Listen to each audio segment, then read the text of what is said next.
The Dow Jones and the S&P 500 in the red this Wednesday afternoon as investors look through several downbeat remarks from Fed Reserve Chairman Jerome Powell amid concerns about reopening the U.S. economy. Now, Fed Chairman Jerome Powell said in prepared remarks for a webcast event with the Peterson Institute for International Economics, while the economic response has been both timely and appropriately large, it may not be the final chapter, given the path ahead is both highly uncertain and subject to significant downside risks.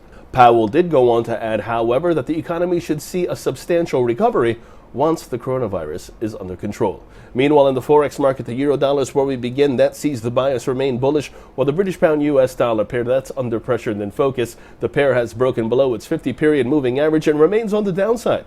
Short positions below 123.30 are favored, with targets at 122.20 and 121.85 in extension. The US dollar-Japanese yen pair, that's under pressure, while the Bitcoin dollar, that's on the upside, 87.26, the pivot point, while gold sees the upside prevail, and that's in focus.